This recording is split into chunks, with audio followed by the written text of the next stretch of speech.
Whoa! Did you hear? Listen to the Church of Mabus radio show, hosted by Jeffery Pritchett. 7 p.m. Eastern. Friday Nights. Follow your weird and journey into the high strange.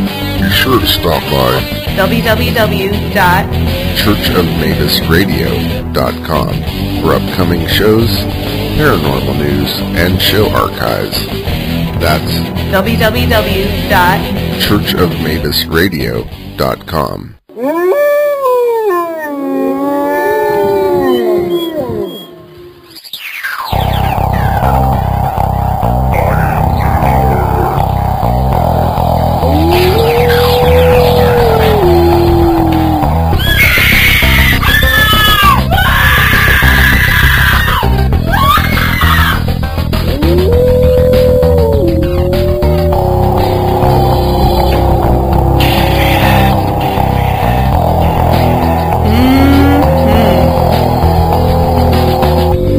Church of Mabus.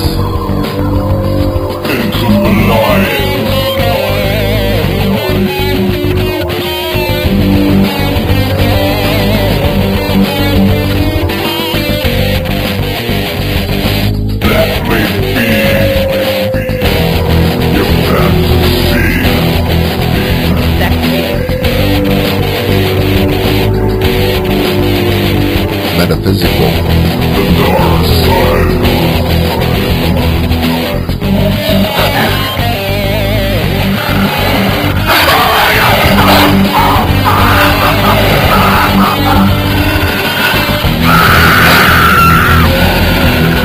Haunted houses, anything horror, all of it.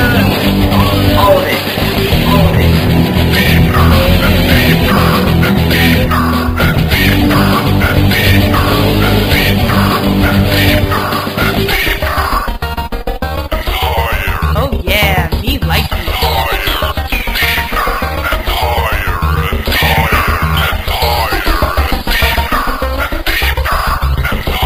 You mean I could go mad?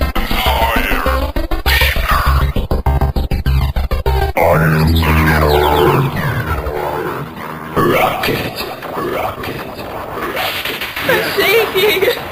The Church of Mabus. I'm stoked. I'm ready.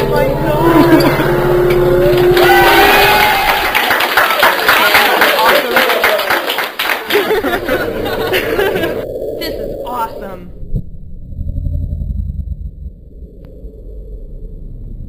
Welcome to the Church of Mabus radio show. It's Friday. It's 6:02 p.m. Central. And good to be here, coming at you live from Florida. We're still kicking it down here. It's been really cold. It's been about 20 degrees, from 20 to 40 degrees. It keeps going back and forth at night, and then during the day it's like 60 or 50 or 70. It's pretty weird, but hopefully, I feel bad about the 20 degrees because there's all the animals out, you know. There's some cats outside that I try to bring inside, but they're the type of cats that don't let you bring them inside, even if you try. So I feel bad when that happens, but they won't come inside. I try to get them to come inside.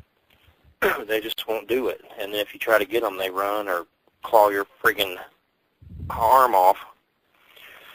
Well, you there, Wham? Yeah, I'm here. Just okay, listening to you. Sure. All right, yeah, I got to do my call sign stuff. Yeah. You're listening to 107.7 New Orleans and 105.3 Henderson Point, Mississippi on the UFO Paranormal Radio Network. Shout out to our sponsor, QualityLiquorStore.com in San Diego, California. That's QualityLiquorStore.com in San Diego, California.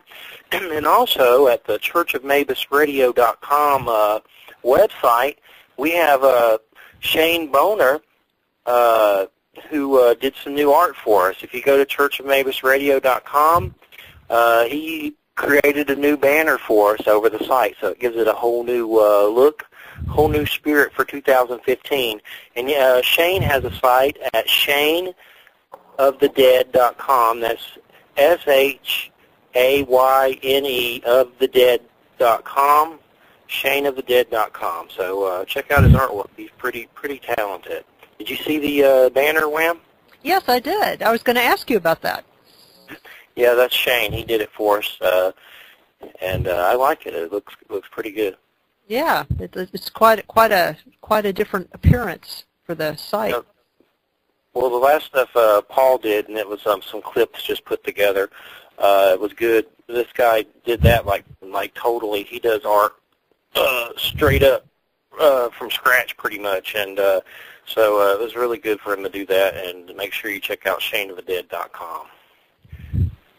Alrighty, well, I'm excited about tonight. We're finally here. I've been talking about it on Facebook and sharing the group, sharing the link for this show all over Facebook and all the UFO groups, and a lot of people are responding to it. So we got a lot of listeners tonight, a lot of new folks too, because I've talked to some people from those groups and they're listening tonight. So glad to have you aboard.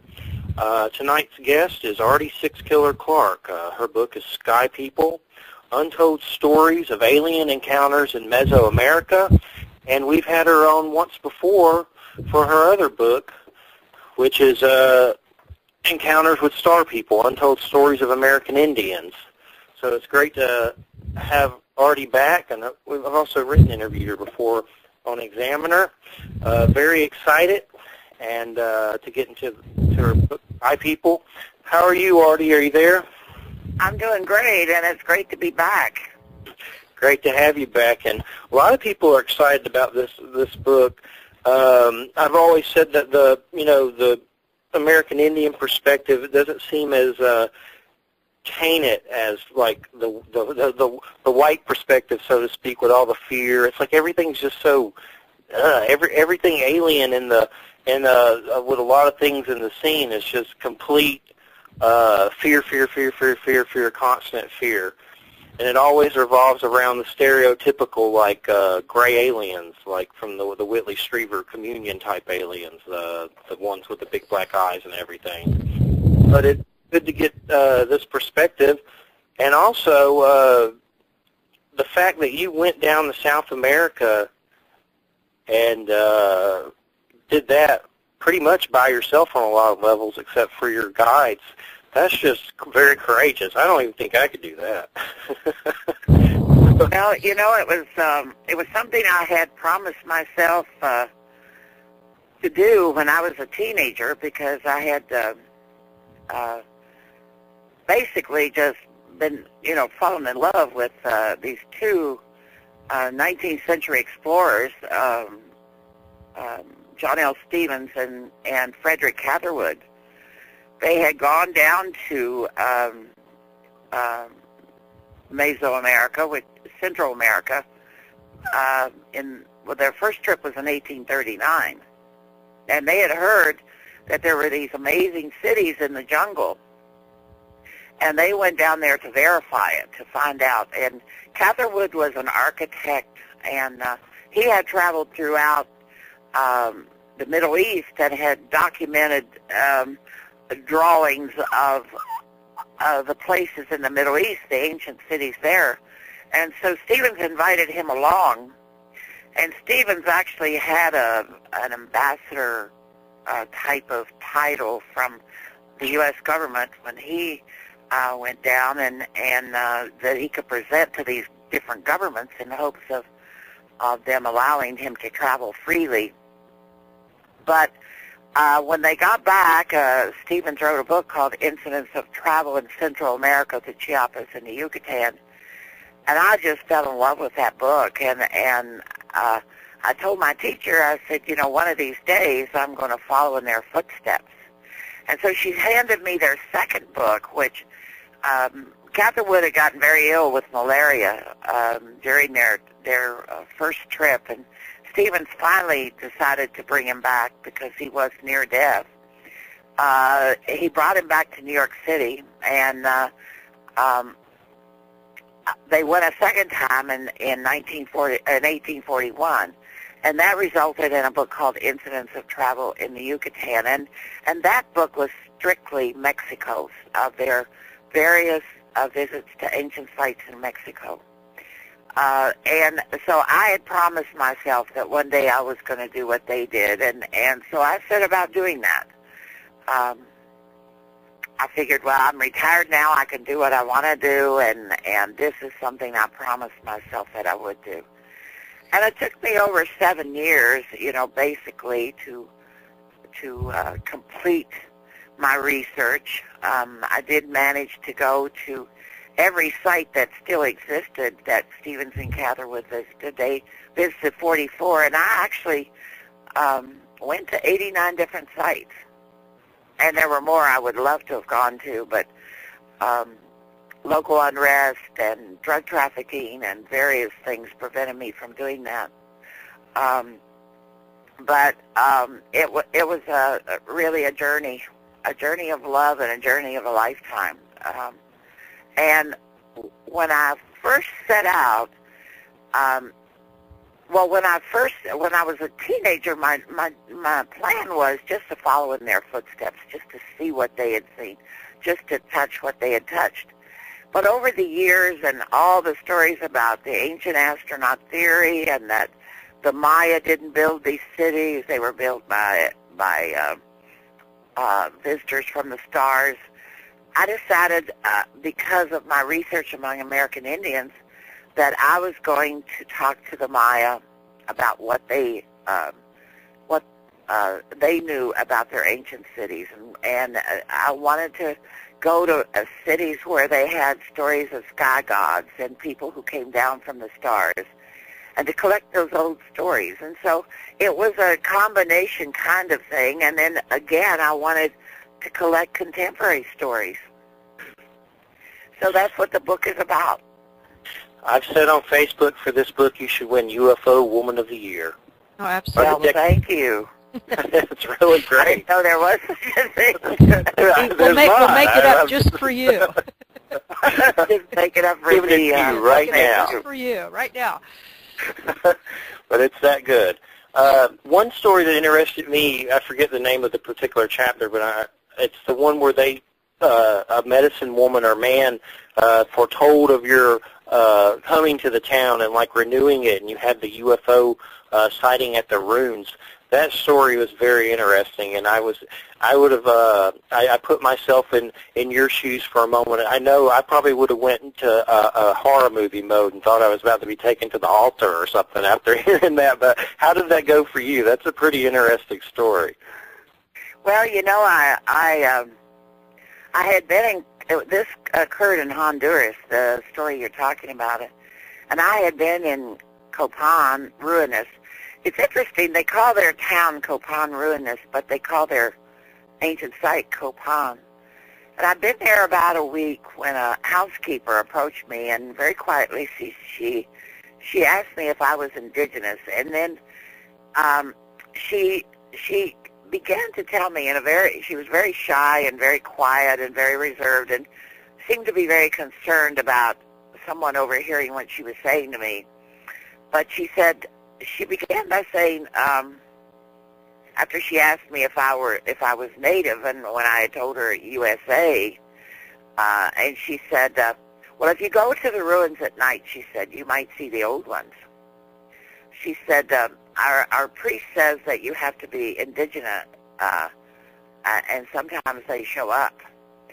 And I said, well, who are the old ones? And she said, I said, are they your ancestors or spirits? And she said, they're the gods. She said, they appear in many forms. And sometimes they come from the sky, sometimes they come from the jungle, but sometimes they're lights. And she said, my boss told me that you are indigenous and a very important lady. And I said, I'm not really an important lady, I'm just a teacher. And she said, well, our priest told us weeks ago that you would come. And he said that after you come, there will be prosperity in the village. And he said that you were here for a good purpose, and that we must be honest with you and share our secrets with you. And she said, you're the first person that's ever been chosen to learn about our secrets. And I said, are you talking about the Catholic priest? And she said, oh, no, I'm talking about the village priest. And she said, I come from a village in the mountains. And she said, our priest foretold that you would come. and he said that you would come from the north, and that once you came and you went into the ruins at night, into the city, she said, our village will be prosperous again. And she said that the priest said you were a famous person. I said, I'm not. I'm a teacher. I'm sure I'm not the person that you're talking about. And she says, oh no, you're the one. She said, and be ready at midnight, because my brother Teodoro will come for you, and he'll lead you into the ancient city. And so at midnight, there was a knock on the door, and I opened the door, and there stood her brother. And he led me into the village, into the city. He said, all he said to me is, follow me, and he carried a lantern and a flashlight, and there was a machete slung over his back, and we headed out of town for the short walk toward the ruins. And I remember the night was very dark, but it looked like he had been in there before, because there was a very well-disguised pathway leading into the ancient city. And as we got in there, he led me up near the top of a pyramid, and he doused the lantern and said, now we have to wait. And along toward morning, he said to me, there they are.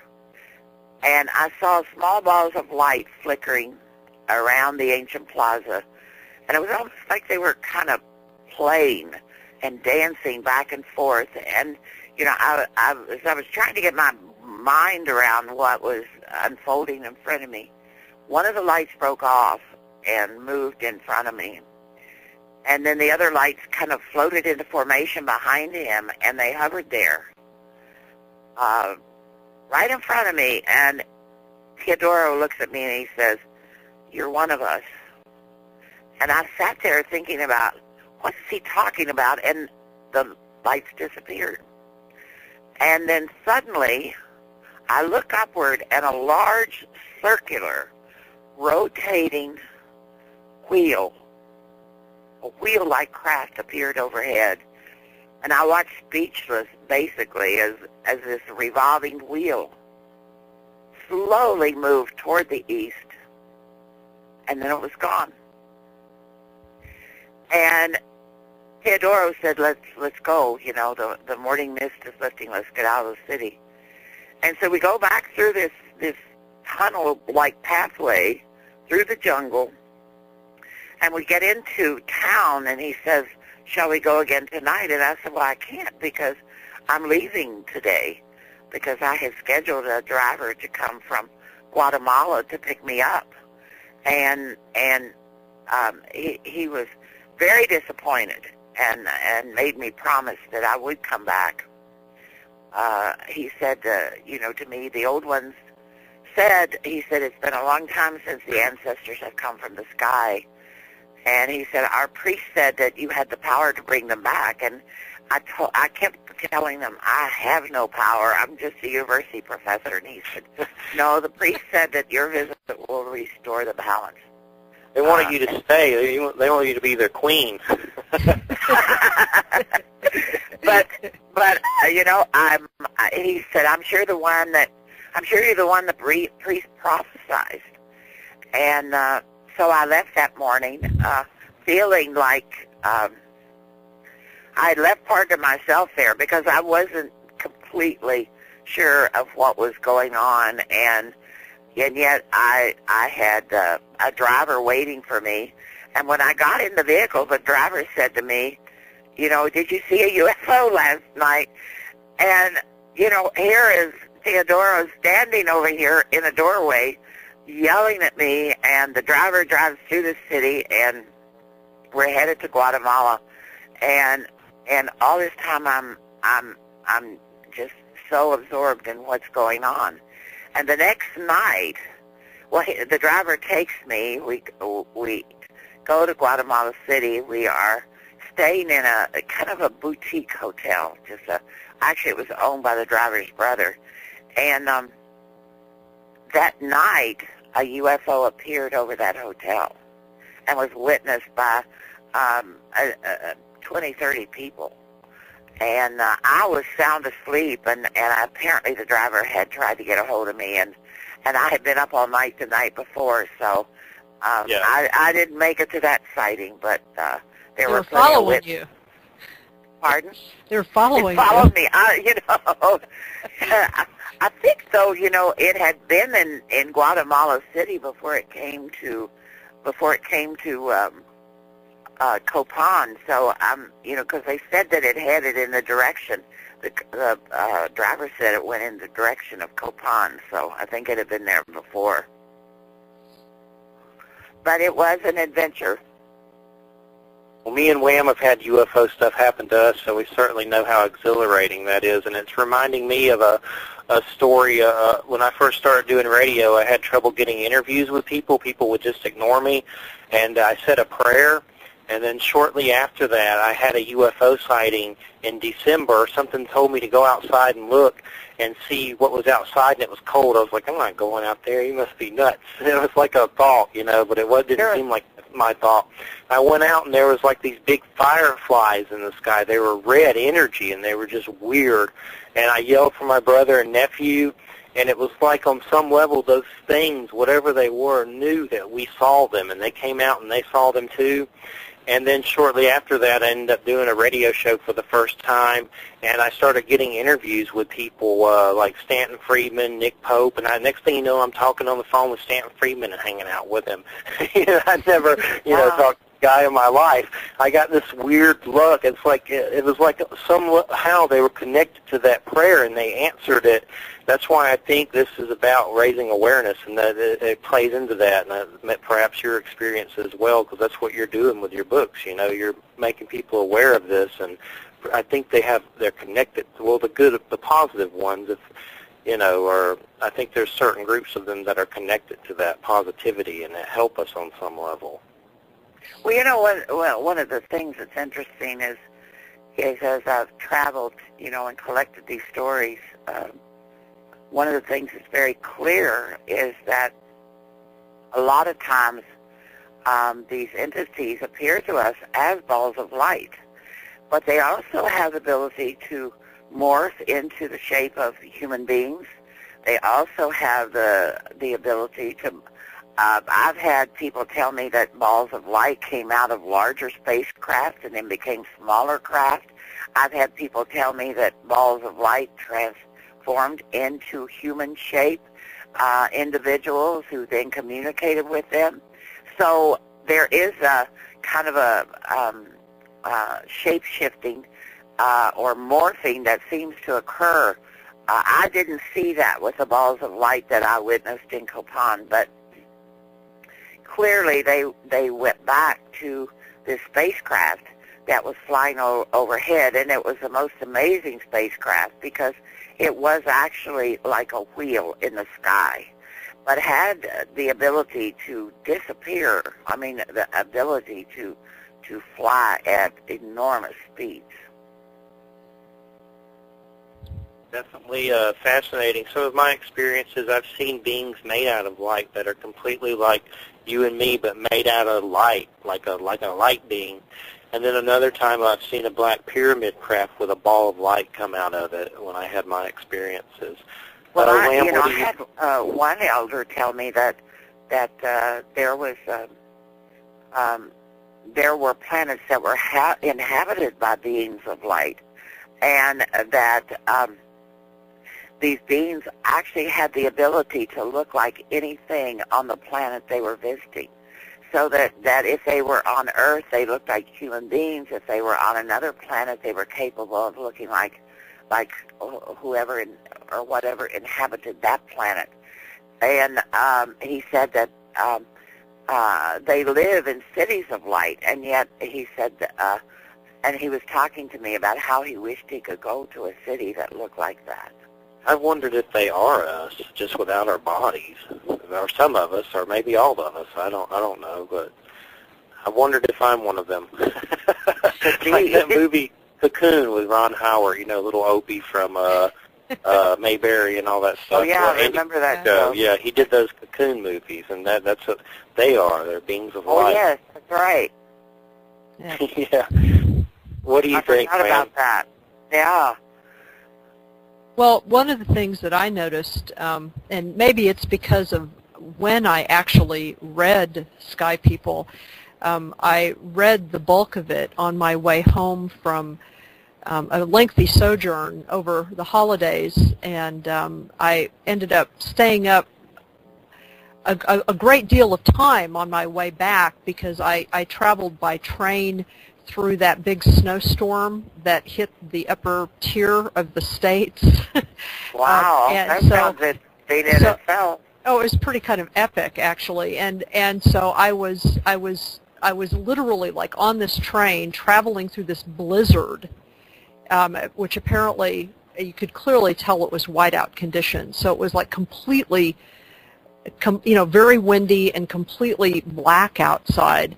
And of course they had turned the lights down in the train, and so I'm reading Sky People, during this, and so I'm sure that it sort of, affected. Added to the eeriness. Yeah, added to the eeriness, yes. But I had read your previous book, and one of the things that at least struck me about the two books is I remember when I read Sky Encounters, and I've read tons of UFO stuff. I mean, all my academic work has been done with aliens and abduction stories and contacts, and so it's like I don't know, probably I've read 10,000 different accounts, not even including the people that I've interviewed. But there was something that was very affecting by the first book. I mean, it's like I would read an account or two, and then I'd have to put the book down because I'd have to think about it. Because the tone was so different than so many of the other types of accounts that I've heard. And in some ways that made them resonate much more intensely. I couldn't just put them in a category of citing, one way or the other, in the sense that you sometimes can, like Jeffrey said at the beginning of the class. This is a class. The beginning of the show, that we have sort of standard stereotypical stories that emerge and are narratives about what these experiences and beings are supposed to be about. So when I read the second book, Sky People, one of the things that struck me about that book is that the tone of the stories seems to be a little different. There seems to be, and maybe it's just the environment that the people live in, because you provide cultural context about what's going on in Honduras, what's going on in Guatemala, and how you've got these are highly conflicted national cultures and ethnic cultures, and it just seemed to me that many of the stories that they were telling, it's not that the beings were more aggressive, sometimes they were, but it was almost as if there's a little bit more fear attached to some of the stories, because that's what's really striking to me about the Sky Encounters book is that a lot of these. Are you talking about the Star Encounters of Star People? Well, yeah, the first one, your first one. Yeah, that's Star. The Star Encounters. That's what's really striking about a lot of those stories is just how normal they are. The people talk about how these things happen, and there may be certain types of beings that have appeared to certain people, and they're afraid of them because they know that there's something different about them than the normal people, that they're the normal beings that they contact. But it seemed to me like in the second book, the Sky People book, that there seemed to be more of a, almost a cacophony of different types of beings sometimes. Well, I think it's a very astute observation, because what I encountered that I did not encounter among American Indians was, number one, superstition. Okay. Yeah. When you have a population that is in some way highly regulated by superstition. And then you have the influx of religion, of Christian religion, and you add that to the mix, as well as the in many of these villages they are still practicing parts of their own religion. So you have all these things coming together, and you had people interpreting a sighting of a UFO as because the preacher. See, you have evangelical preachers coming into the mix, where the Catholic Church has been much more open about UFOs and more accepting of the Maya traditional religion. All of a sudden you have the evangelical movement coming in, and they regard these UFO sightings as the work of the devil. Mm-hmm. And so you have people who are saying, well, you know, they can't be good people because it's the devil, because that's what the preacher is saying. And since the preacher feeds them on Sunday night before the service, they think that it must be true. You know, you've got a lot of different things at play here where you don't have that on American Indian reservations. I mean, you may have the preachers who are telling them that, but at the same time, their ancient stories have a tendency to discount that kind of thing, and they don't pay that much attention to that sort of thing. Right. But in that part of the world, I found that religion and superstition played a major role. And I think that's why you see the differences, because there was a lot of instances of people looking at things with fear. Right. Because it's easier to be afraid of something that you don't understand. Right. Well, yeah, and they were reacting with fear. I mean, very clearly, at least in some cases. People, right. Right. Right. And I'm sure that just in some cases, like, I mean, you talked about how in Honduras, because Honduras has such problems in some places with violence and drug trafficking, that particularly Guatemala more than Honduras. Right. Oh, yeah. Guatemala. Right. That's right. That it was that people really did live in fear in some places, and there was some concern expressed for you going out at night and by yourself, and so if people are living in those kinds of circumstances, I'm sure that would really color their experiences of whatever else is going on. I agree wholeheartedly. I mean, even though the stories were different, I thought they were powerful enough, you know, to include in the book, because some of the stories they told, even though they were quite unique. One of the things that fascinated me is you know, I'm interviewing a population that many of them don't have television sets, many of them don't have electricity. Running water is not a common thing. I mean, their houses they have dirt floors in their houses, and they sleep in hammocks, and furniture is, you know, their clothes are put into boxes or plastic bags or plastic cartons in the corner, and, you know, you're lucky if you have a change of clothes. Many of them lived in, in their backyards, they would have papaya and banana, all different kinds of fruit trees, all different kinds of edible foods. They would have, frequently they would have pigs, always had chickens and turkeys, and they grew their corn and their peppers. They would go out into the jungle away from their house, and they would slash and burn a little area and plant their corn. And their crops weren't a large crop because they could continue planting them over the period because it's warm in that part of the world. Right. So you could have 4 or 5 different crops. And so they would, as they're harvesting one, they're planting another. And so the areas that they garden aren't huge, but often they are as much as a mile or 2 from where they live, because they have to go out into the jungle because they really have no land, you know. And all of that was taken, from the people. And so they just go and cut down a piece of the jungle. And, of course, when they leave that jungle grows back. But it's, I had people who described the pencil-shaped UFO like a gas tank, because they had they had no other means of describing it. They had seen long gasoline tanks, and so that's what it looked like to them. They saw one land. This mother and daughter saw one land and just were shocked that a gasoline tank is landing out of the sky. and then they tell me about being captured and taken on board this thing by these men that were very strange and very big men. And of course, I have to keep in mind too that these women are, anywhere between, if you're 5 feet tall, you're tall, so you're talking about 4 feet to 5 feet. I mean, the people are very small.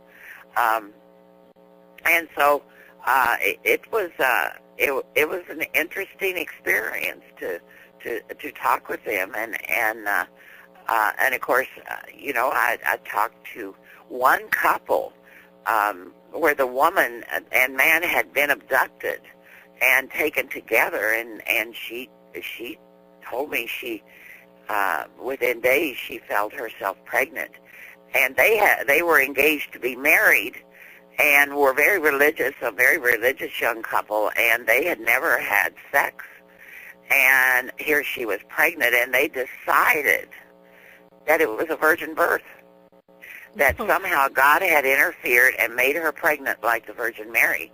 And so they decided to hurry up and get married so nobody would know that she was having this child out of wedlock. And then 2 months later, this UFO appears, and when it takes her again, she's not pregnant, and has never been able to have children since that event occurred. And so, you have there you have that religious aspect, subjected into a UFO event that in this country women have talked about, and in other countries women have, in the Western world, have talked about being abducted and having their babies taken. Right. For them, it was a virgin birth, and it was somehow God interfering in their lives, making her pregnant. It must be something really special. Her fiancé knew that she was not a loose woman, therefore he was bent on protecting her just as Joseph had protected Mary. So it was really an interesting, different kinds of stories, but stories that in itself were just as honest as the stories that came from American Indians. Oh yeah, I mean what I can tell you is that and this happened with both of your books, is that I would read a bunch of stories, and then when I would sleep that night, I would have dreams about them. Yes, which I don't really. Many people write me and tell me that. I've even had people write and say they would go to bed, a husband and wife would go to bed, or a girlfriend and boyfriend, and one of them would read the stories to each other because they just were so fascinated. And they said they tried to spread it out so they could read one a night, Exactly. Yeah, I mean, that's just, there's a power in them. And I think it's the simplicity of the voices, the honesty of the voices. And I think I did something different than a lot of other researchers. I'm not an orthodox scientist. I'm not what they call the hard scientist, where I go in and I say, okay, you've had a UFO experience, so take me out to the site and show me evidence that something like this happened. I'm one that goes in and says, look, just tell me about it. Right. And then I record the story that they tell, and I'm more interested in the story than the proof that the event occurred. And I'm a fairly good judge of character, so that I'm convinced that any story I put in the book happened as they said it happened, and I just give voice to their voice. I allow them to tell the story, and then I repeat it for the reader in their words. as closely as possible. Well, and I think that's really valuable. The other thing that I think you do, which is valuable, and I think everybody listening needs to, this is why they need to read your books, is that you provide really, really good, simple historical context to put the stories in, because a lot of us, I mean, I've never been down to some of these places in Mesoamerica, and there are a lot of really important things happening there that we're just, because of our media and because of, just because of our, what I consider to be sort of American, self-absorption, we really don't pay a lot of attention to. But there's a lot of really important things that have happened there and that are happening there. And you give voice not only to these individual stories, but you give voice to regions, to peoples that we only just sort of hear about, like maybe a little bit if we watch a National Geographic, But we actually get a chance to know some of these places a little bit better, kind of visualizing them, and it made me want to go, even though. I would sort of be scared to go in some instances, but it made me want to go. Well, one of the things that occurred along the way as I was traveling throughout this region, I was frequently stopped by the military, by police, but in the federal police mostly. But in all the times that I was traveling, the closest I came to being afraid was actually in Mexico, down in the area of Veracruz, where some of the drug cartels operate there along the coast, and the federal police who stopped me actually were hooded because they are under such threat by the drug cartel. That if it's ever discovered who they really are, they would go after their families. So they themselves were hard to conceal. And when they stopped us, I never will forget, they had this flatbed truck approaching me. And they had an automatic weapon mounted on the roof of that truck, and this hooded policeman has it pointed right in our direction, and I'm thinking, oh, am I going to get out of this one? But I did, and they were very nice to me, and that's one of the things I have to say about all the people who stopped me, whether it was the federal police or whether it was the military. They were all very kind. Some of them wanted to engage me in conversation about the U.S., asked me what I did and where I was going and what it was like to live in the USA, and just general conversations like that. And many of the people who helped me along the way were actually people who had crossed the border illegally and had returned to their homes because they weren't happy here, feared discovery all the time, and decided it wasn't worth it to live in fear, and returned to live in their home country. So, it was kind of an awakening to me of how people, we always hear about the illegal immigrants, but we don't hear the other side necessarily of people who have come here and have worked in the fields and yet fear for their lives while they're here. And as soon as they make a little money and can get ahead, they try to get back home. Yeah, well, at least, back home they have family and that's right. Familiar to them. And that's the big calling for them to return home, is not to try to bring their families here because they know that's next to impossible, but it's to get back home to be with their families. Right, exactly.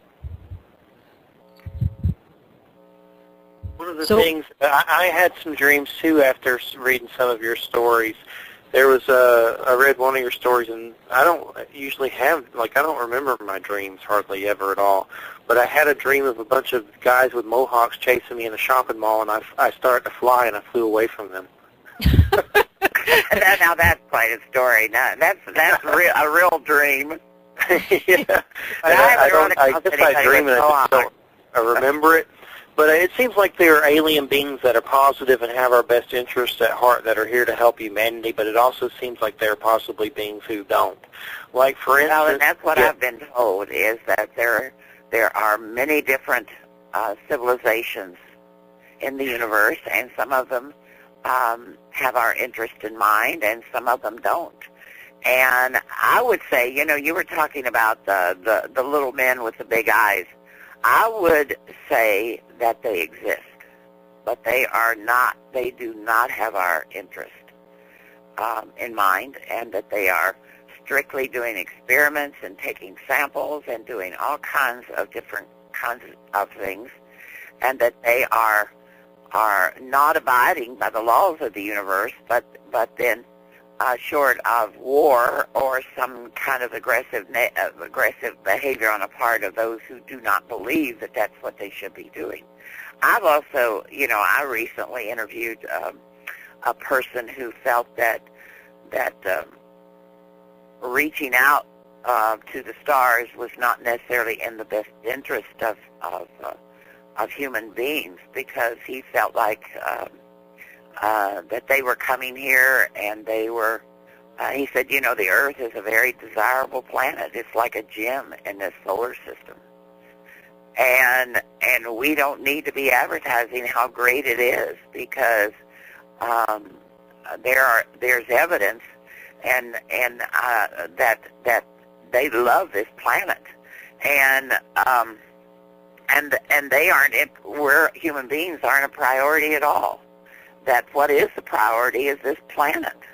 They don't want to see us destroy it, not because they want to save humans, but because they want to save the planet, because it's a desirable place to live. And I interviewed a man down in the Southwest. He was a Vietnam veteran, and he was on his way to a veteran ceremony at Four Corners. And the night before, he had gone to his stars disappeared, and he didn't know what had happened, and suddenly he could make out the outline of this enormous spacecraft. He said it was big as half a dozen football fields, and out of it came these smaller craft. And he said the dog was just really, you know, reacting to this, had actually gone into the tent and was whimpering. Then the craft was gone, and he said that he went to bed after the sighting, didn't think any more about it. Got up the next morning, was going to head in to Four Corners for the ceremony, and as he's driving over these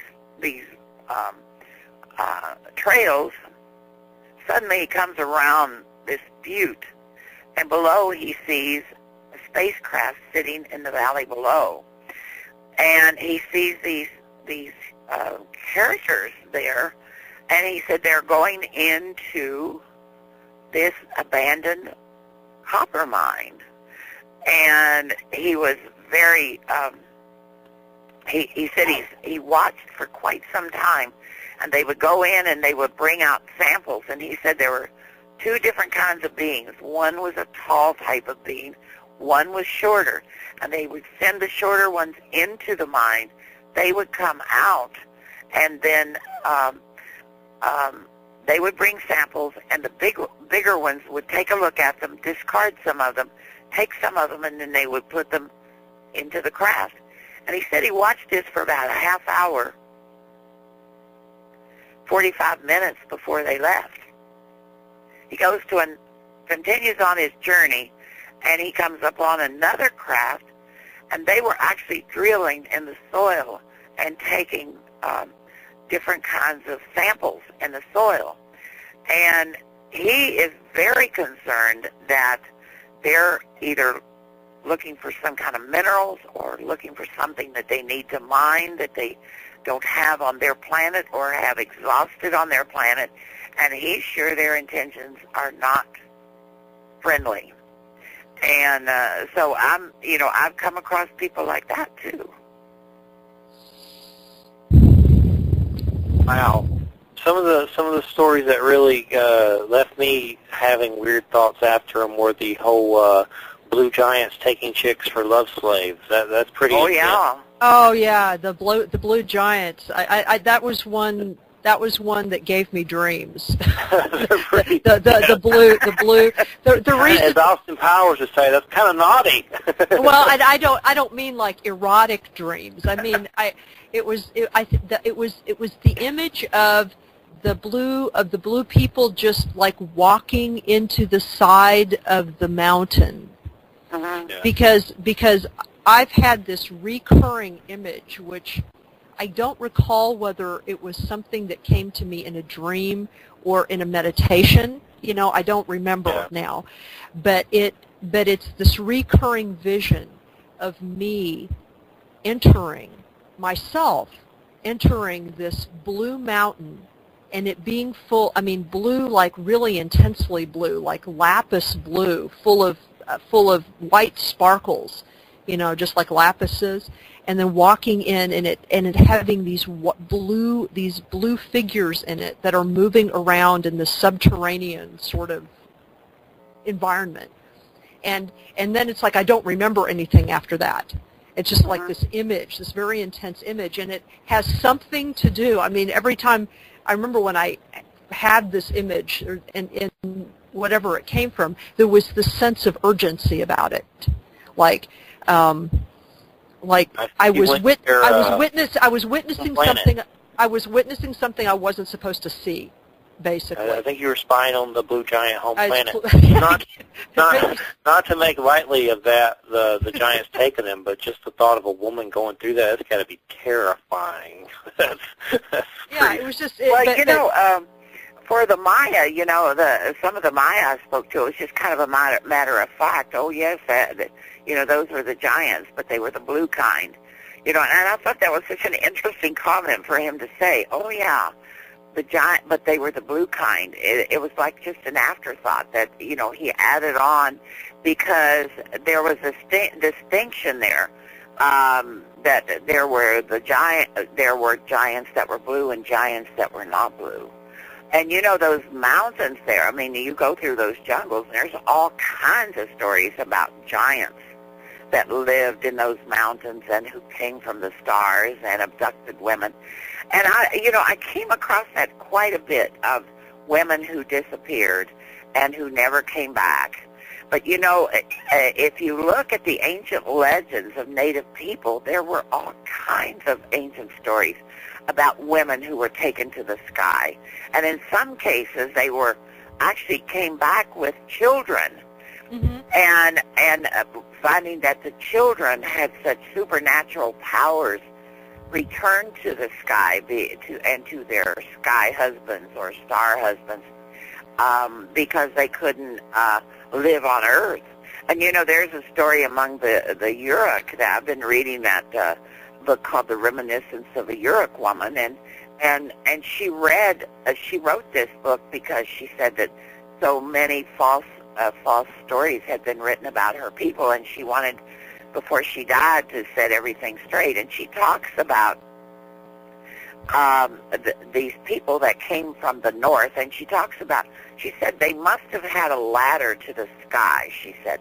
But anyway, she said they were really intelligent people, and they lived among these people, and they were teaching them all kinds of things. And she said eventually they ended up marrying among the Yurok, and that when they decided to leave, they told her they had to go home. Told them they had to go home.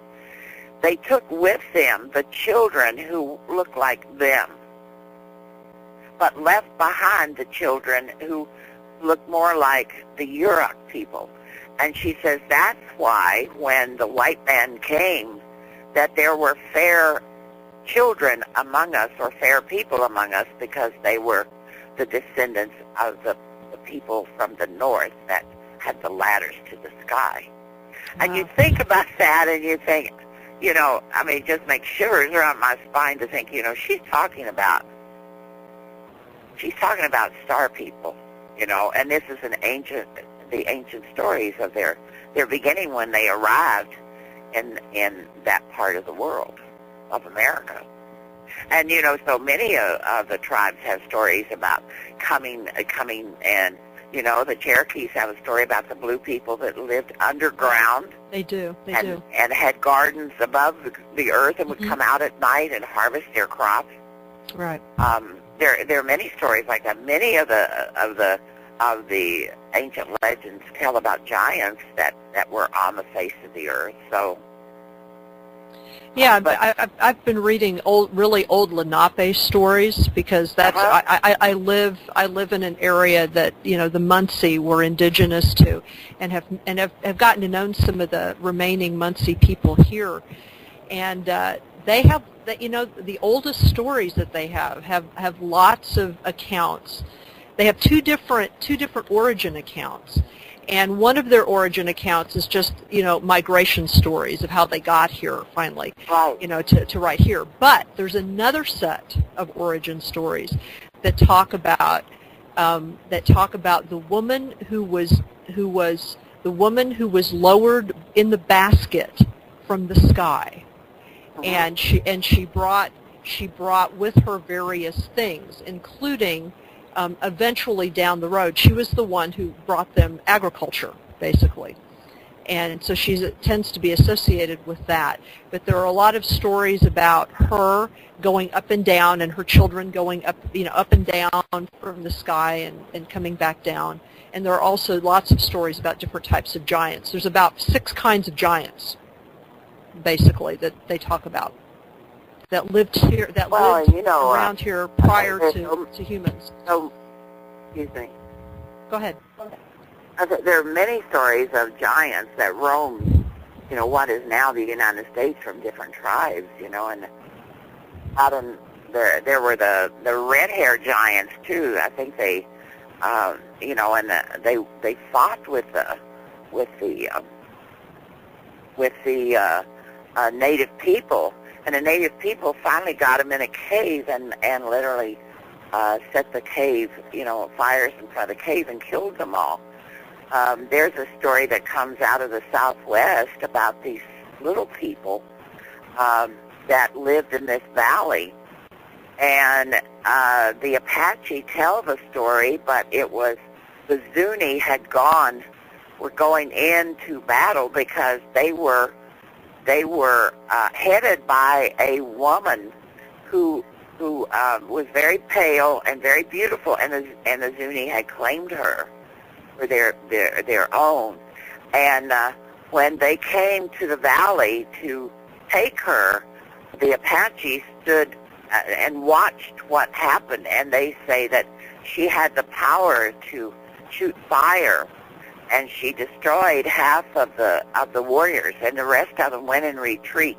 And they say that after this occurred, that some people say she took the little people and she went to the stars, and others say that she went inside the mountain, the Superstition Mountain, and still resides there. So there are a lot of stories like that of cultures that live inside the earth, live underground, that come out of the Southwest.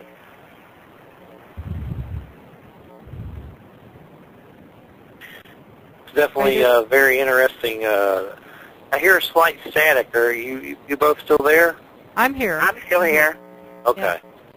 I hear a little bit of static, but it's not too bad. Let me, I'm trying to wait to see when we go on break. And there was also, we should be going on break very shortly. I'm waiting for the signal from Joe. And then there was the Blue Giant skull story where someone had found a skull, and I guess what happened to it? That somebody took it away, like the government, or what? No, it was destroyed, remember? Okay, that's right. It was destroyed. Yeah, destroyed by this father who said that his daughter had been taken by the Blue Giants many years before, and he was so angry. These little boys had gone out and dug it up, remember, in a cave? Right. Everybody was his grandfather was so concerned, and they finally took it to this person that was supposed to know all the information about it, and when this man sees it, he destroys it. Said an archaeologist was even there, was trying to keep him from destroying it, but he destroyed it because he placed a curse on these giants so that they would never come back, and he said it must have worked because they didn't come back. Those giants remind me of the Avatar movies, you know, with the big blue aliens by James Cameron and stuff. That's pretty interesting that movie's about big blue giants. Well, the interesting thing about it is some of these, I'm convinced that some of these science fiction movies, you know, are taking information from these old legends and old stories of Native Americans, you know, and using those as, you know, back when I was at the university, I remember that NASA representatives came in, and I got a call from the dean asking me to come to his office, and I went up to his office and met these NASA officials. And they were very interested in learning about the ancient stories of Native American encounters with star people. And, you know, I just referred them to people I knew, elders in Montana that could possibly tell them the stories. But if you go onto NASA's site, you will find that they have a section that's dedicated to American Indian knowledge about the stars. So I find that really fascinating. Well, all of a sudden, you know, for generations, they've discounted all of these ancient stories and said that they were nothing but, you know, make-believe, and all of a sudden now NASA's interested in what our ancient history tells us about the stars. Definitely. That's why I love these stories. To me, it's like shamanic knowledge. It's, you know, there's power in these stories, and it's passed down. I mean, to me, it's no different than, you know, tribes sharing, you know, their different stories from folklore and stuff. But, of course, I know these stories are true, and a lot of the folklore is true. There's a book by Kathy Moskowitz, I think it's God, Cannibals, and Giants. I don't know if you've ever read it, but that's a great book. Yeah, it's got all the native stories about Bigfoot and stuff in it. It's really good. I love that book. And that's what your book is kind of like an evolved version of that, and that's why it's so powerful. I think that's why it's slapping everybody around. Well, I haven't heard from too many people in the field, and I don't think that I will, you know, because I know that I brought a totally different dimension and different discussion to you know, the UFO mystery, but yours is right in their faces, and a lot of them, not all of them, of course, but a lot of them are like, well, let's go out there and find a burn mark on the ground, and la la la la la la la. Right. Scientist. Yours is like right in their face. Boom. Well, and you know, I just wanted to tell the stories of the people. Oh, it's beautiful. UFO Woman of the Year.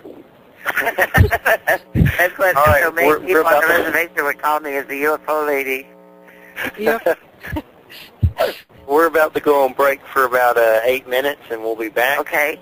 Are you good for 2 hours, Ardy, or what are you good for? If you want me to stay, I'll stay. Yeah, definitely. We're going to take about an 8-minute break, and then we got about 45 more minutes or 50 minutes, and it goes by quick. Trust me, it goes by faster. Okay, thank you. You're welcome. Well, everybody, you're listening to Church of Mabus Radio, and you're listening to Ardy Sixkiller Clarke, her book Sky People, Untold Stories of Alien Encounters in Mesoamerica. We'll be back in about 8 minutes. Thanks for listening. Whoa! Did you hear? Listen to the Church of Mabus Radio Show, hosted by Jeffery Pritchett. 7 p.m. Eastern, Friday nights. Follow your weird and journey into the high strange. Be sure to stop by churchofmabusradio.com for upcoming shows, paranormal news, and show archives. That's churchofmabusradio.com.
metaphysical.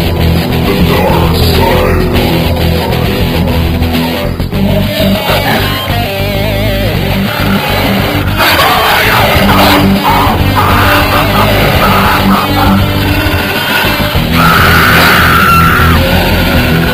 Haunted houses, I like anything horror, genre, all of it.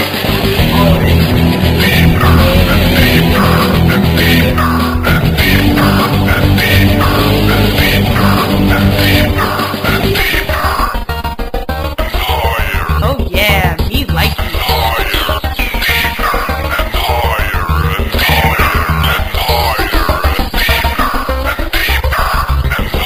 You mean I could go mad?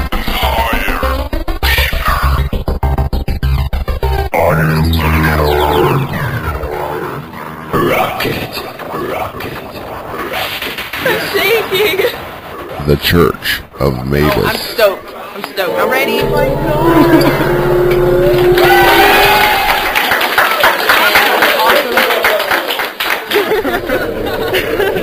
This is awesome.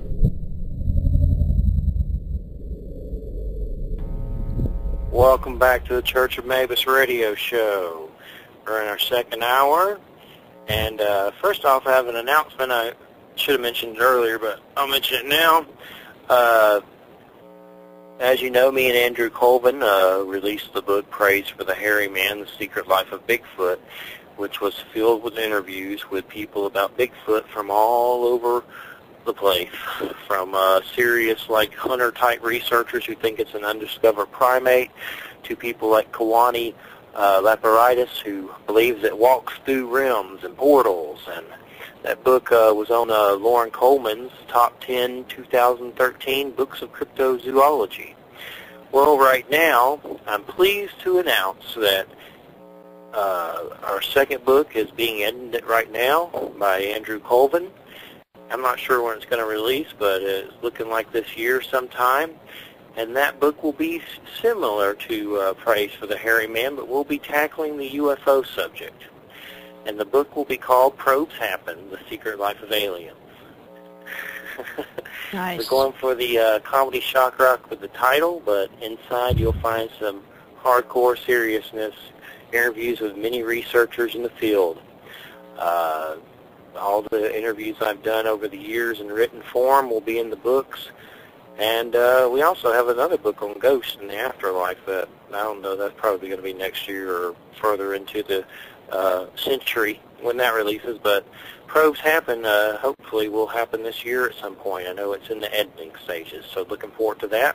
Also, Church of Mabus Radio has opened up a YouTube channel. You can find it on YouTube. We had an old one, but stopped using that one. I opened up a new one. And Blaze, who did the theme song, has been helping me out with it. We just re-released the infamous David Biedney interview, which David Biedney, as you know, or some of you may not, was a host on the Paracast many years ago, and he quit.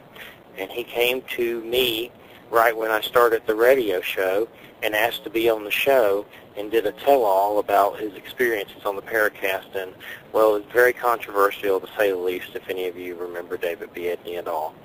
But that's on YouTube right now, and we'll continue releasing classics of vintage Church of Mabus on YouTube, as well as current episodes. So, just some news flashes there. We're going to get back to our guest, Ardy Sixkiller Clarke, on our book Sky People, Untold Stories of Alien Encounters in Mesoamerica. All right, we're back. How you doing, Ardy? You still there? And wham, everybody, make sure nobody... Everybody's here. Okay. I'm still here. You never know. That coyote likes to do his tricks, so I have to check. People can drop. And by the way, Ardy, if you happen to drop, I will try to get you back as soon as possible if that does happen to happen, which hopefully it will not, but it's good to be aware it could happen. Sure, understand. Welcome to Internet Radio. Well, one of the things I'd like to say, if anyone needs to contact me or wants to tell me their story, just write me. I have a webpage, sixkiller.com. They can write me at ardysixkiller.com, and I don't have a staff, and I read my own emails, and I answer them each personally. So if you write me, I will write back, and I love to hear from my readers. Definitely, and that's sixkiller.com, right? Sixkiller.com? Right. Okay. Right, and my email is ardy@sixkiller.com.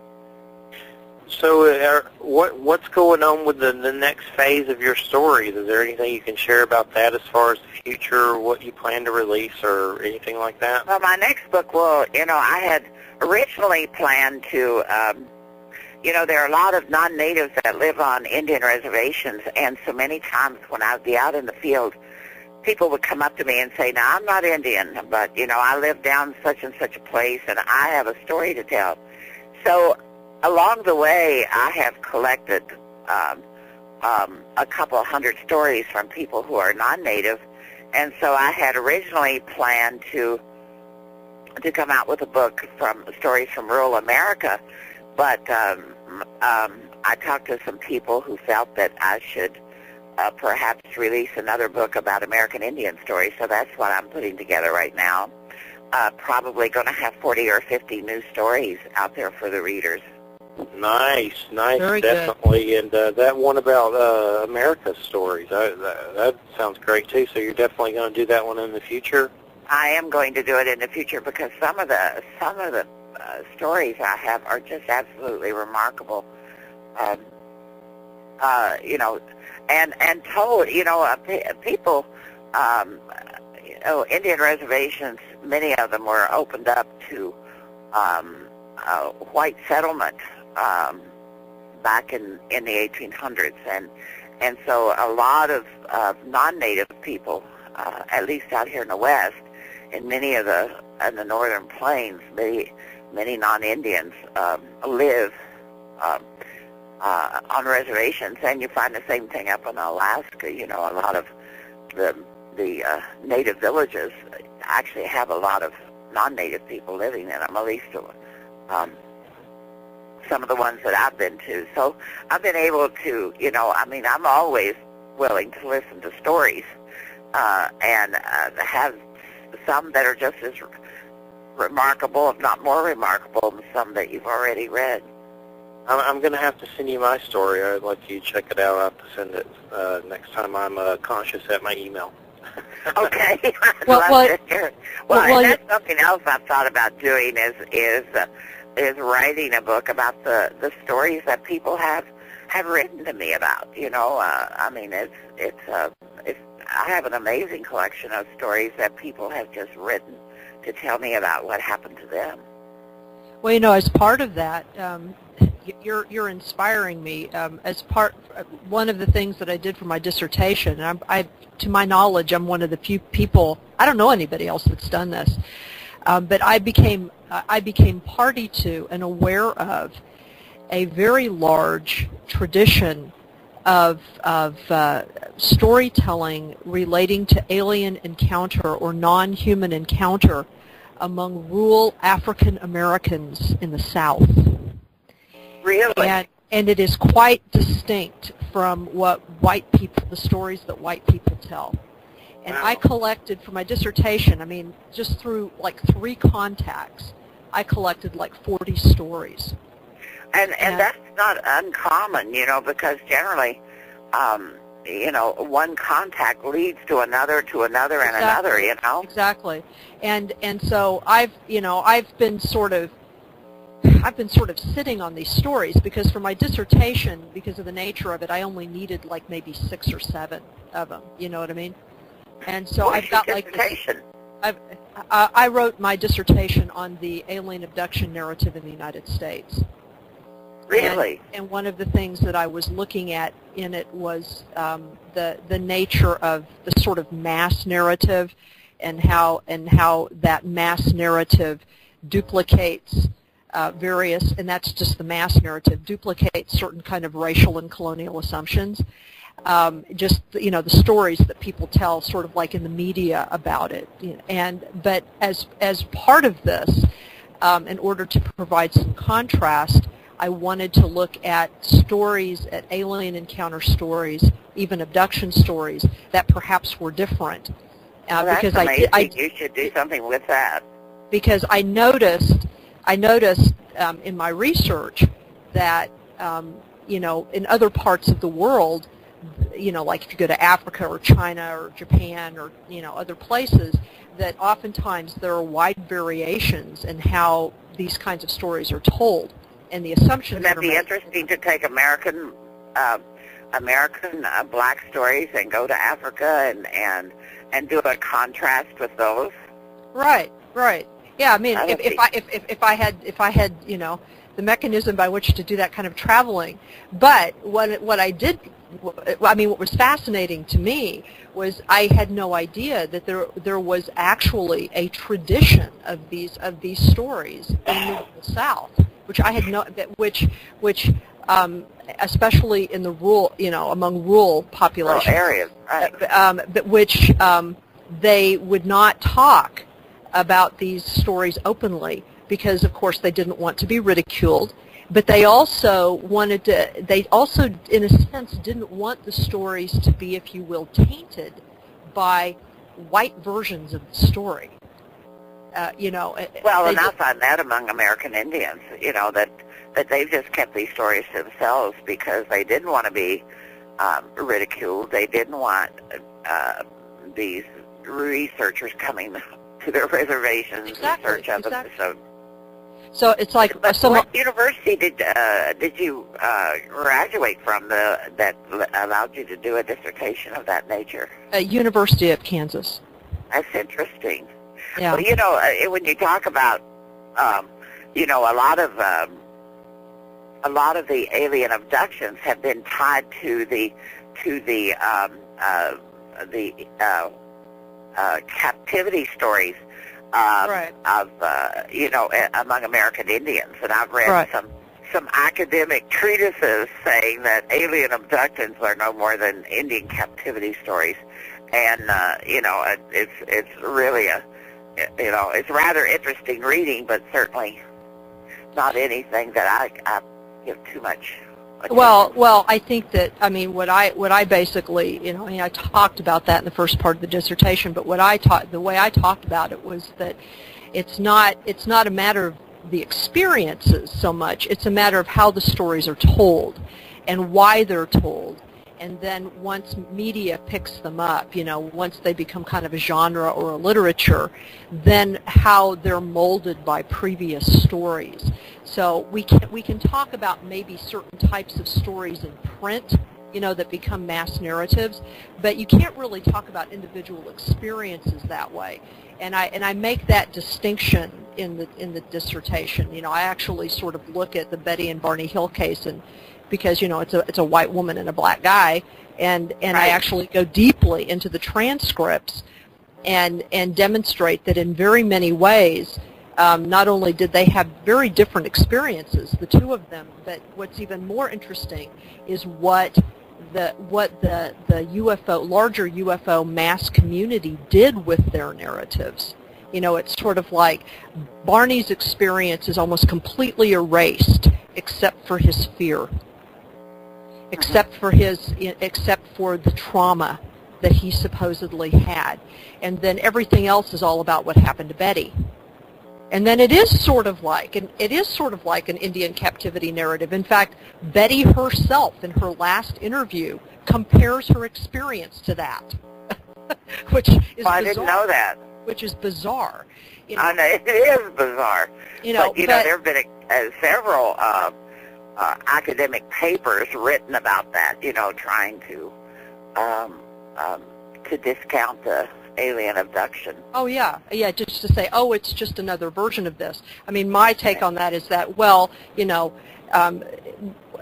maybe there's a certain kind of way in which the genre of the literature becomes that, but that's not the same as the experience. You have to separate those two out. But anyway, that's part of the reason why I collected these African American accounts, which I happened on quite accidentally. So now you're inspiring me to collect them all together and poke my contacts. Maybe I'll send you a bunch of them. Well, I think those are the kinds of stories that shed a whole different light on this UFO phenomena. Because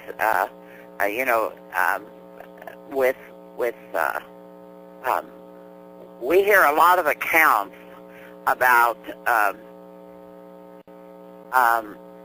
researchers who go in, using a scientific methodology, where they are putting their own perspective and their own worldview into what this individual is saying occurred to them. And, there's a different perspective that I like to use, and that is, where you use what I call the imic approach, and it is where you avoid judgments about your interviews and allow for acceptance of what your participant is telling you, and you don't make observations or give information that guides the interview at all. You might ask questions to clarify a point, but you don't bring in your prejudicial opinions to a subject. You allow the subject to tell the story and accept it for what it is. And I think that's something that needs to be brought to so that you understand more what people are going through. Right. Well, it's a more kind of open anthropological approach. You just you let people be who they are and tell their story, and let them draw the meaning from it, or tell you what meaning they've drawn from it. Which, to me, these stories are really they're about experiences, and then they're about meaning. They're about the meaning that people are finding in these experiences for their lives, and that's where all human relationships end up, So it's really what it's about. But like I said, with my experiences, I when I was 17, I had testicular cancer, and I went through chemo. And during that time, I prayed to be a superhero because I read a lot of comic books and Anne Rice books and stuff, and I was attached to that whole Anne Rice, immortal vampires and all that. I was dying at 17. So I latched onto those books. But anyway, eventually I was healed, and then shortly after that my dad died, and I started reading a lot of spiritual and occult stuff, like reading anything I could get my hands on. I started to have UFO experiences, and my friends saw them, my family. I saw different sorts of beings, and it was almost like they were attracted to me. A friend said that I was attracting them.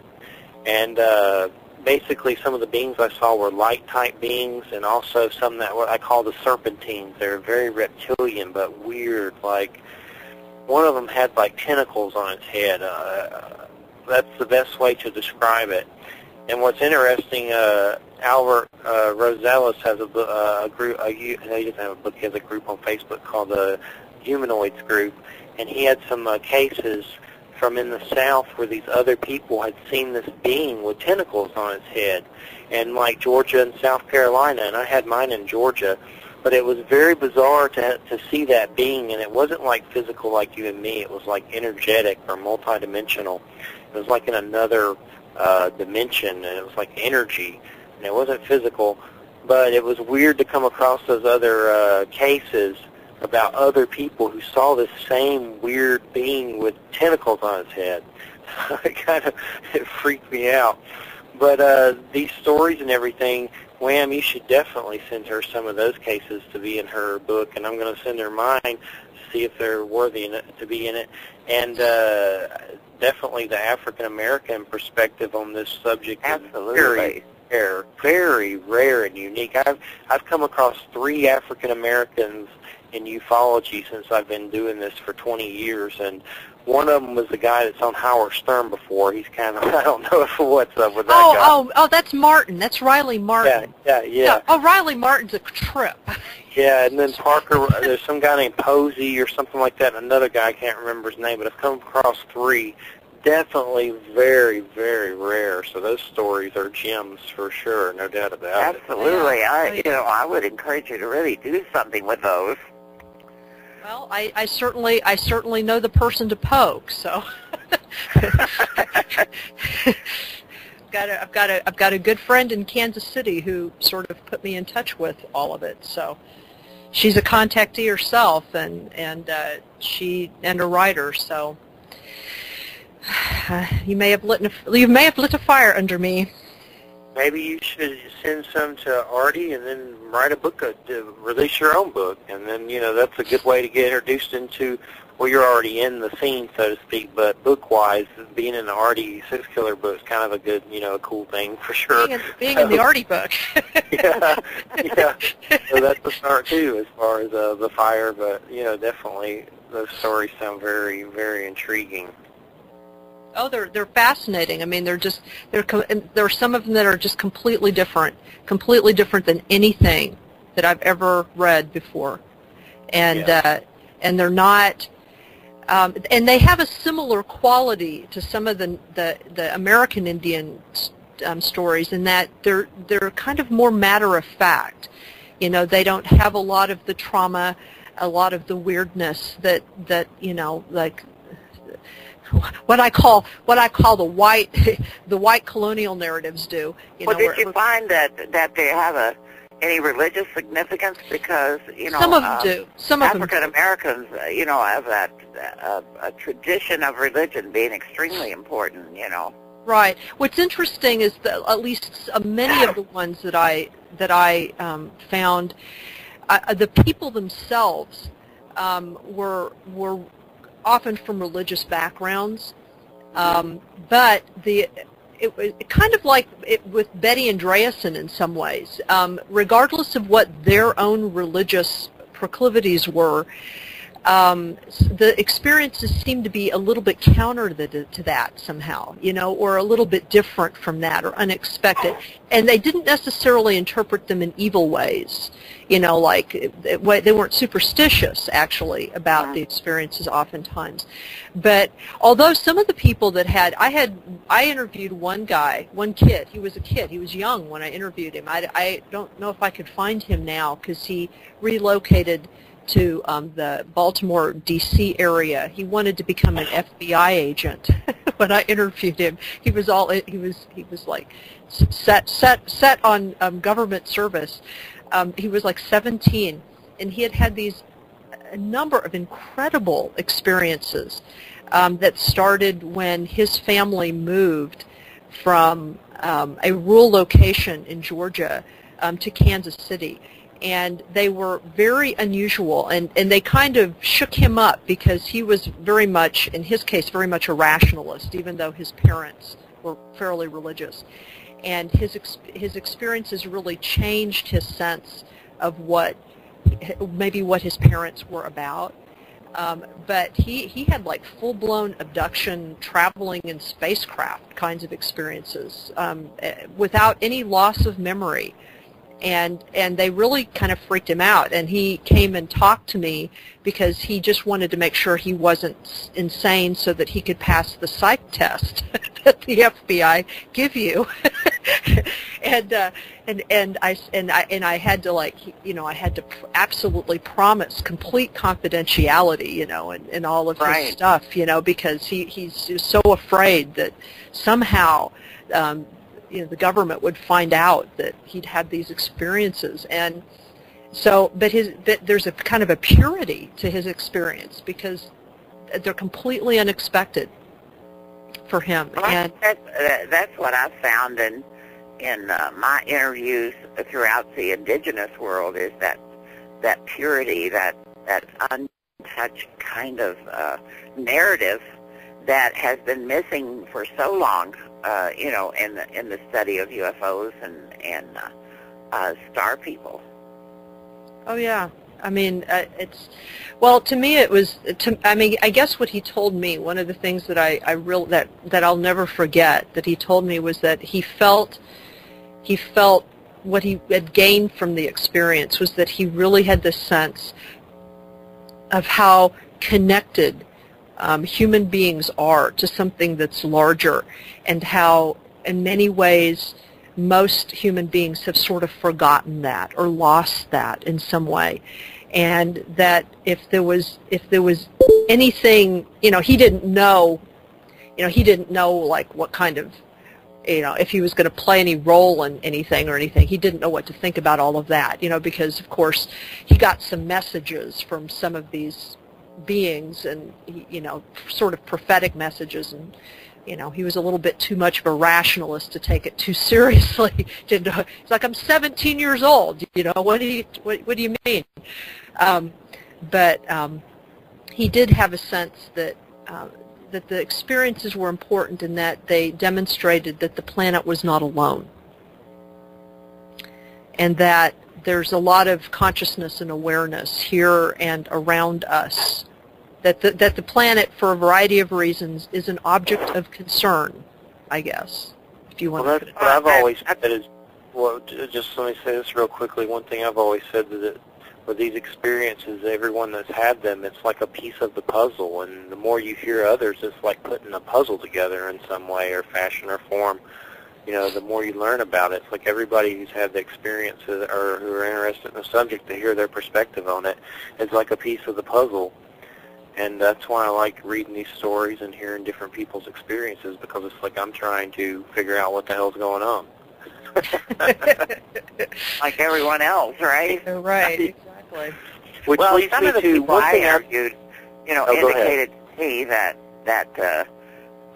the reason they were at their particular station in life was because of their encounter. That, I interviewed this priest in Guatemala, and he told me the story of awaking one night in his village when he was about 10 years old, and the entire village was lights, and he said that he could even see the lights when he closed his eyelids, that it was so bright. And they had no electricity in his village, and he had only seen lights once before, electric lights, and so he tries to wake his brothers who are sleeping, and he can't get them awake, so he crawls out the window, and he encounters a man from the stars. And this man is very kind and very reassuring and very loving, and tells him that and he watches as people from his village are being taken aboard this craft and then released, and he's very concerned, and he says and the spaceman comes back to him and says, well, tomorrow you will forget all about it, and you don't need to worry, and he says, but I won't forget, and he says, well, very few people ever remember their encounters with us, and those who do remember, we don't worry about, because people make fun of them and laugh at them anyway. And so he said, there's a small percentage of people who actually remember what happens to them when they go on board these crafts, or when they visit with us, but that the majority forget about it. And so he says that he told himself, I will remember. And so there was a rock by his foot, and he picked that rock up and he took it home with him. And he said, I told myself that if I wake up in the morning and the rock is beside my sandals, I will know that it was real. It was not a dream. But if the rock is not there, I will know I was dreaming. And the next morning when he woke up, there was a rock beside his sandals. And he said, I knew at that moment that I was meant to be a priest, because the love that this man from the stars showed to me was a love I wanted to show to people. So there were instances of where I interviewed people who told me about, I had one man tell me that he went to college so he could improve help his people, because he had learned through his travels through the universe that we were not alone, and that there was so much more to life than what his existence was, and that it encouraged him to get an education and to help his own people. So there are a lot of instances that I've come across where encounters such as this has caused the individual to go on and do amazing things, just like you were talking about the 17-year-old who wanted to be a FBI agent. Right, exactly. You know, realizing that that this planet and human beings are just a small part of this great universe. Hey, is that the guy that is that the guy that went to the city in the sky? Yeah, well, no, that's a different story. That's the elder that was telling me that story, and that was an amazing story, wasn't it? Oh, yeah. Yeah, just to He think was about such a city wonderful sky. old man, too. I mean, it's just amazing how wonderful some of the individuals were that I interviewed.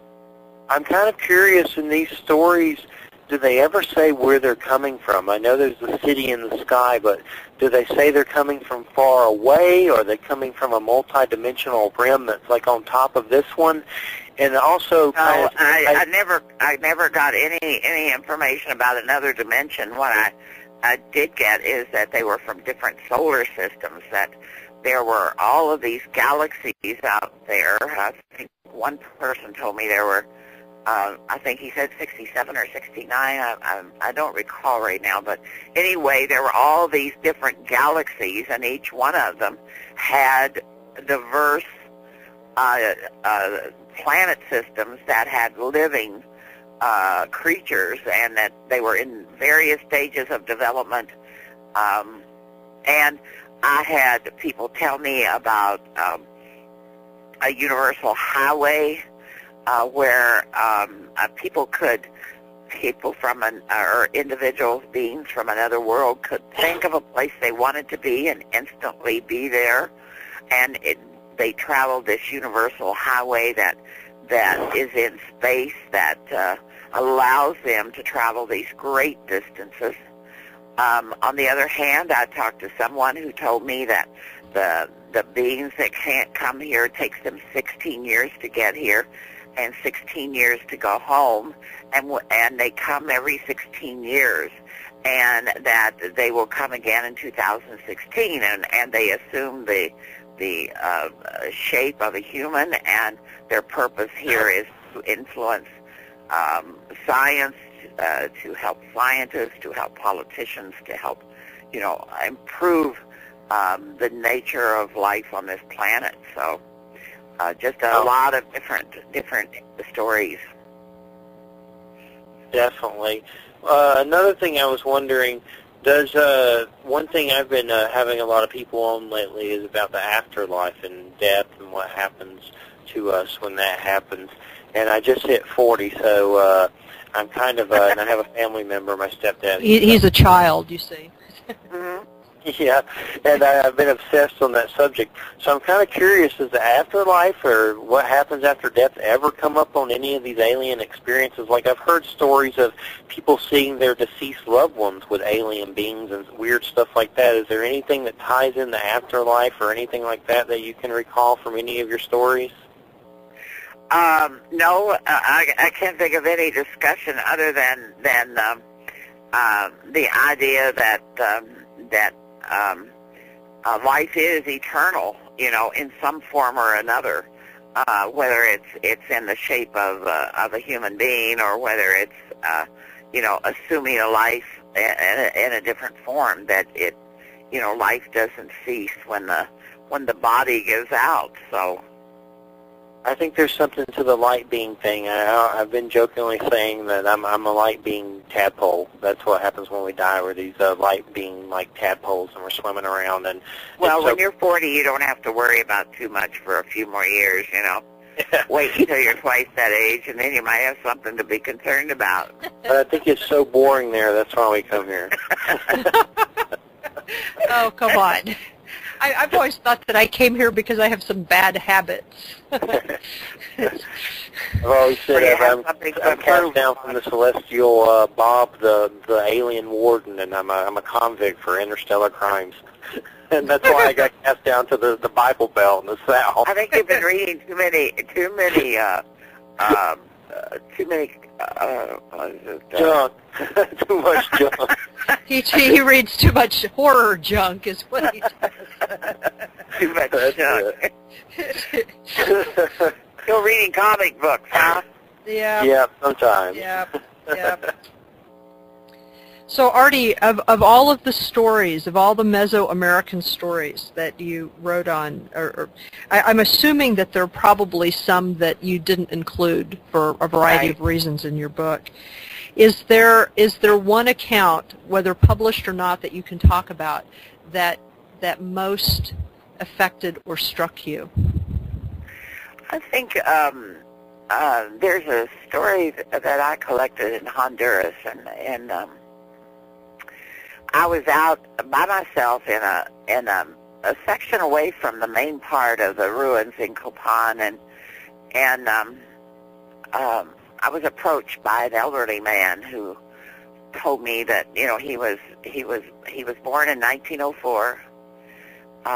He was 5 years old, he said, when Herbert Spindon. Now, Herbert Spindon was the assistant curator of anthropology at the American Museum of Natural History in New York from 1909 to 1929. So in 1909, Spindon came to Copan, and this person was 5 years old. And at the time I was talking to him, he was going to be 100 years old in 2 days. And he said that he had seen many changes over the years in Copan. And he said he worked at the site for nearly 75 years. And he said that Spindon was the first to hire him. And he said, during that time, I was mostly a runner for him. He said he would carry water. He brought their lunches, whatever they needed, he would run and get. And he said that they paid him 10 cents a day. And he said that he told me that if I would learn English, he would give me a raise. And he said, so by the time I was 8, I spoke English. And he said, I learned very fast. And he said Spindon was true to his word, because then he started paying him 25 cents. And he said that then when Spindon left, that the Carnegie scientists came in, and he said they paid him 50 cents a day. And he said he thought he was a rich man. But he told me that when he was a boy, that few visitors ever came to Copan because it, was so unknown and hadn't been restored. The Carnegie scientists came in to excavate and restore it in the 1930s and 40s. But he said that he and his friends would go up into the mountains, and there were cave systems in the mountains, and he said they would scour those caves looking for any artifacts that and they would take them back to the archaeologist on site, and if they liked them, they would pay them extra money for it. And so they had gone into the mountains this one particular weekend, and they came across what he said was a skeleton of a man in a silver suit. And he said the suit was silver from the top of his head to the bottom of his feet. But he said all that remained inside the suit was a skeleton. He said from the size of the suit, he was a small man. He said smaller than me, and from what I could determine, he was about 1 meter tall. And he said he was covered his head was covered, he said, in a hard metal tube. And when I asked him to describe it, he said it was like an inverted coffee can on his head, he said. It's about the size of it. And he said that there was a strange tablet with strange characters beside it, but he said it wasn't like the Mayan writing that was in the on the stelis there at the and on the writing wall at the writing steps in Copan. And he said that they took this stuff back. They took this skeleton in his suit back to the archaeologists, and he said that when the archaeologists got a hold of it, they were very excited, and they took it into one of the tents. And he heard one of them say that they had to send it back to the USA immediately. And he said the next day they saw a box in the tent. And he said, I think they packed him up and shipped him back to their university, because he said, I never saw him again. But he said, all of my life I've been haunted by this image of this silver man. He said, I'm sure the scientists in the USA have studied him and restudied him, but they keep it all a secret. but it's the proof that aliens exist. Don't you think? He asked me, and he said, I believe this man was from the stars, but I have no proof because there's been no similar discovery. But he said that when he was a boy, there were stories. The wise men told stories about a small race of men who visited Earth and sometimes lived in the mountains for weeks at a time. And he said they bothered no one and the people left them alone.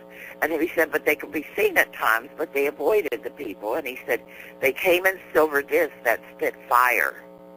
And they wore silver suits. And he said I think that my cousins and I, we discovered one of those who died on one of their visits, and they buried him in the cave, and we disturbed his gravesite. And he said, I'll always be haunted by this because I think I gave away the proof of the Maya connection with the stars. And it was something that had troubled him all of his life, that he had done this. And I think that's one of the stories that stood out so much in my life, because this was a man who had actually touched the remains of a being from another world and had lived to tell about it, but it had been something that had troubled him all of his life because he had given that secret away. And of course, you know, who knows where that is? Right. Who knows where those artifacts? Probably in a basement someplace, in a museum, locked away, so nobody will ever know the truth. Right. God. It's amazing. Stories are very, very strong for sure. They leave a lot to think about. That's after reading. Well, and I thought the interesting thing was too the silver disc that spit fire. You know, that was a unique description, and they wore silver suits. He said. Was there a silver astronaut, a body or something that was found, or a grave or something about a I remember a story about a silver astronaut. I may be messing it up, but isn't there something about a silver astronaut? I think that may be the story that she just told. I think it might be, yeah. Okay, duh. Okay. Yeah, that's one of my keywords, the silver astronaut body, so that's the one you just told me. Duh. Okay. Yeah, well, this is a story that really stuck with me, and the individual who told me the story, you know, he was such a unique individual and such a wonderful elder. I could have spent days with him, but I never came across him again. But you know, I was lucky that I had that opportunity. Apparently, you know, he knew why I was there, because the word got around the village. You know, it was one of those villages where everybody knew everybody's business and what everybody was doing, but he really stood out and will always stand out in my mind. And I felt so sorry for him because he carried such guilt with him about what he had done as a young boy, you know. Well, and just that not only giving it away, you know, the proof, but also the realization that you've disturbed a grave, that you've disturbed, you know, a burial place. Right. Because I know that's, you know, in most Native cultures, that's pretty important, you know, to leave those places be. So it's but I think you know, I've met some really unique people during my travels, and not only, you know, in Mesoamerica, but also in the United States and in Alaska. Some elders that you know, their knowledge is just remarkable, and the information they have carried to their graves. You know, I'm just fortunate to have had them enter my life and be able to retell at least stories about their knowledge of the star people. Have they, I know there was one story about, I think, aliens saying something about a new Earth and this one dying and going to a new Earth. Does that come up a lot, like future weird apocalypse stuff? Well, not so much apocalypse as we think of an apocalypse, but that there are other planets similar to Earth that and stories of alien races who are populating other worlds, which I find interesting because, you know, if you listen to some of the stories, there's indications that this Earth was populated by aliens originally, and that process is continuing throughout the universe. That there are in fact, I had one man tell me that, you know, he had a clone, and this was way before cloning was even popular, that he had a duplicate that was made of him, and that duplicate was being placed on another planet like Earth. That is weird. Yeah. Which I'm sure, I mean, there are theories that we have multidimensional selves that are pretty much that same theory. I don't know exactly where I read that kind of stuff, but you know, that we have like multidimensional self, like a copy of us on other dimensions or planets. Definitely some weird stuff to think about, and I do it. I try not to get into that kind of thing. Don't go mad. I'm not. Yeah, I try not to enter that world. That way lies madness. Those doppelgangers.